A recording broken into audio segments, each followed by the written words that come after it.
Mga igsuon, mutuo mo ani. Your biggest supporter is a stranger. Your biggest hater is someone you know. Gikan ni Heath Ledger. Abi ninyo, naabiya siya'y kamatuuran. Kay maubya gihapon ang giingon ni Jesus diri sa Ebanghelyo karong adlaw, paminawa gani.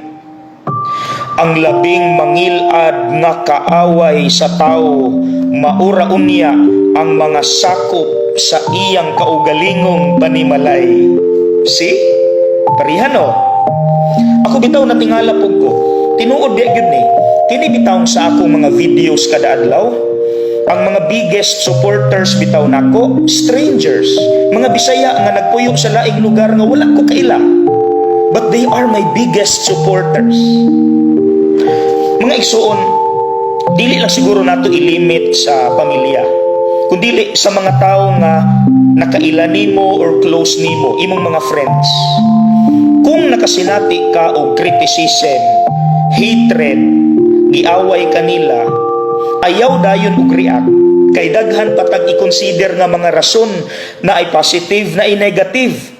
Sa positive, gi-criticize kanila, gibadlong ka, they hate you, kay basin plastic ka ngadto sa uban, and yet they know you kung kinsa ka.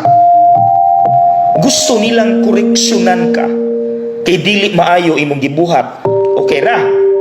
Pero kining sa negative, kining mga closest nato, they hate us, they criticize us, kay posible basin nasuya sila nato. Posible po, di ba?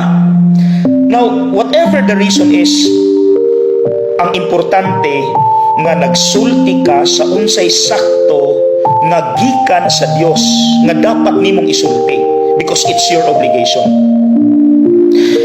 We are not here to please people. We are here to please God.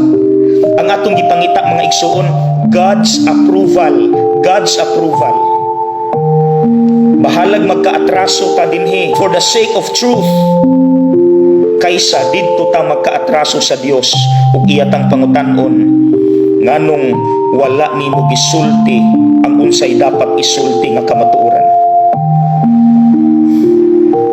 Okay? Ayaw kabala ka mga igsuon. We are here for God's approval. When they criticize us, padayon, tell the truth even if it hurts them. God's approval.